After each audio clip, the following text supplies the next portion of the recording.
Next जो topic दिया है वो specific thermal capacity of a material section 14.6 में जो दिया हुआ है, ठीक है ना। तो अगर कोई भी बॉडी हॉट है, ये एक बॉडी हॉट बॉडी यानी कि इसका टेम्परेचर ज़्यादा है, और दूसरी जो बॉडी है कोल्ड बॉडी, ठीक है ना।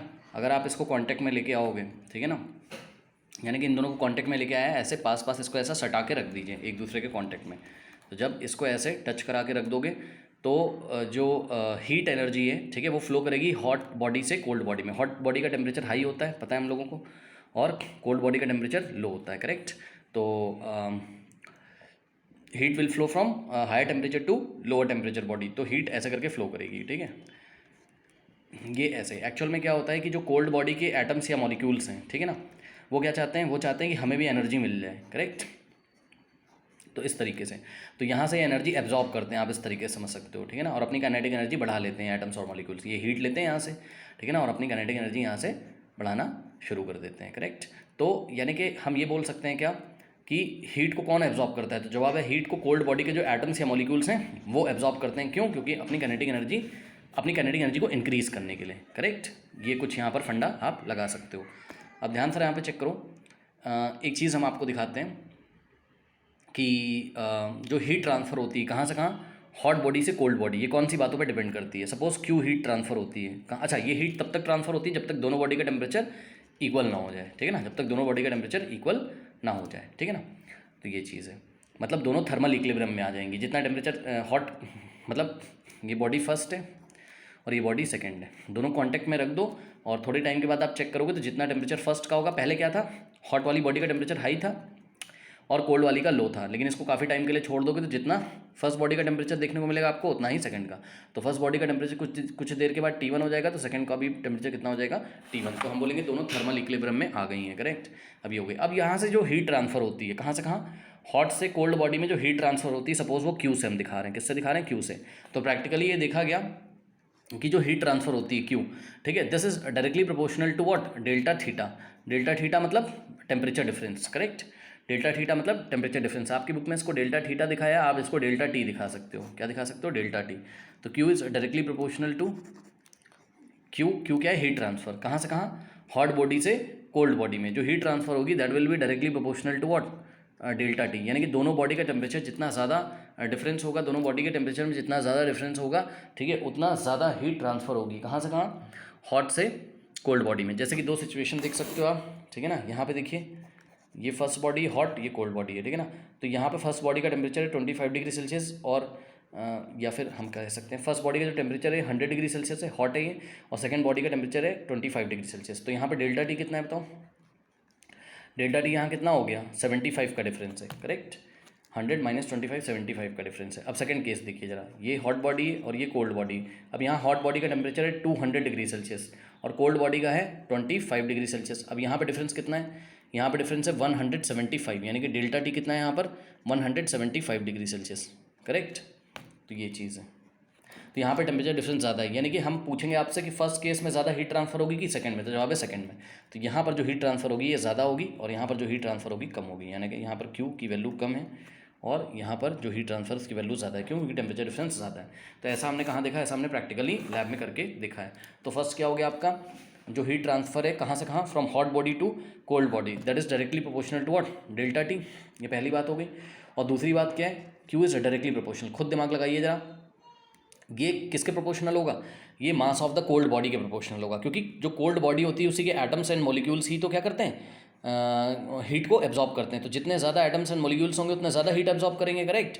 तो ये जो क्यू ट्रांसफर होगा from hot to cold body, it is directly proportional to mass of the cold body. ये एम क्या है, mass of the cold body. Cold body का जितना ज़्यादा मास लोगे, मतलब जितना ज़्यादा उसमें क्वांटिटी ऑफ मैटर होगा, यानी कि उतने ज़्यादा उसमें एटम्स एंड मॉलिक्यूल्स हैं, क्योंकि मास किसके कारण होता है, एटम्स एंड मॉलिक्यूल्स के कारण, और एटम्स एंड मॉलिक्यूल्स ही ये हीट को एब्जॉर्ब करते हैं। तो जितना ज़्यादा मास लोगे उतना ज़्यादा हीट ट्रांसफर होगी। कहाँ से कहाँ, हॉट बॉडी से कोल्ड बॉडी की तरफ। तो this is equation 1 and equation क्या, this is relation 1 and 2। Now combining 1 and 2, तो क्या हो जाएगा, Q is directly proportional to what, Q is directly proportional to M into delta T, M into delta T.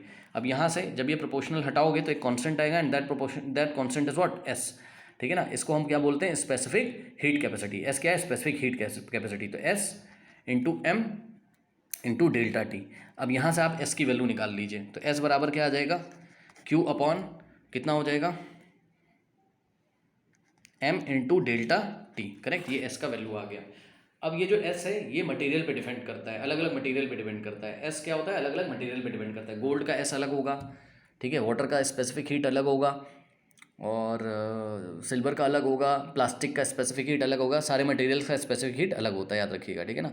तो specific heat को आपको define करना होगा। स्पेसिफिक हीट को किस तरीके से डिफाइन करेंगे, ध्यान से चेक करो, बहुत ईजी है। आपको क्या करना है, m की वैल्यू 1 लेनी है, यानी कि 1 किलोग्राम का आप एक बॉडी ले लीजिए। तो मास कितना लिया आपने, 1 किलोग्राम। अरे कोई मटेरियल होगा, ये हमें नहीं पता, जो भी मटेरियल होगा, ये सपोज गोल्ड का एक पीस ले लिया या आयरन का पीस ले लिया 1 किलोग्राम का।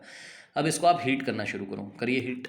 तो इसको जब आप हीट करोगे तो ये हीट एब्जॉर्ब करेगा, सही है। जब ये हीट एब्जॉर्ब करेगा तो इसका टेम्परेचर राइज करेगा। सपोज इसका टेम्परेचर राइज कर गया 1 डिग्री सेल्सियस, मान लो पहले 25 डिग्री सेल्सियस पे था, अब कितने पे आ गया ये, अब आ गया ये 26 डिग्री सेल्सियस पे। तो डेल्टा टी की वैल्यू कितनी हो जाएगी, डेल्टा टी की वैल्यू हो जाएगी 1। डेल्टा टी मतलब चेंज इन टेम्परेचर कितना हुआ, 1 डिग्री का, ठीक है ना।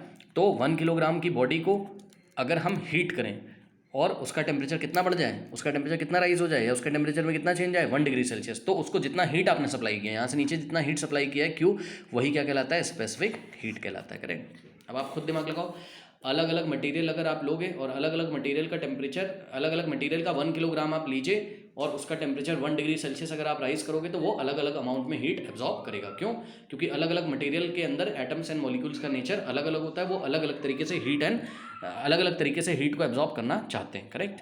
यहाँ से फॉर्मूले से भी आप देख सकते हो, S is equals to m की वैल्यू 1 रखो और डेल्टा टी 1 रखो, ठीक है ना। यानी कि 1 किलोग्राम बॉडी को अगर आप टेम्परेचर 1 डिग्री सेल्सियस राइज करोगे तो नीचे 1 इंटू 1 1 हो जाएगा और S is equals to Q आ जाएगा। तभी हमने डेफिनेशन बनाई क्या, कि what is specific heat capacity. Specific heat capacity is what, amount of heat absorbed when we heat any body of 1 kilogram by raising it temperature 1 degree Celsius, ठीक है। या फिर when we take a mass of 1 kilogram of any material and we heat it by 1 degree Celsius, then heat absorbed by that 1 kilogram mass is known as what, specific heat capacity. This is equals to Q से आप इसको बता सकते हो। now what is the unit of S, specific heat capacity की unit क्या होगी, आप यहाँ से देख सकते हो क्लियरली, ठीक है ना। ये देखिए Q क्या होता है, हीट एब्जॉर्ब, जिसको आप जूल में मेजर करोगे, ठीक है। मास को किस में मेजर करोगे, किलोग्राम में, और टेम्परेचर को किस में मेजर करोगे, केल्विन में, ठीक है। टेम्परेचर को केल्विन में कर लो, डिग्री सेल्सियस में कर लो, लेकिन ऐसा यूनिट केल्विन होता है। तो क्या आ जाएगा, जूल पर किलोग्राम पर केल्विन।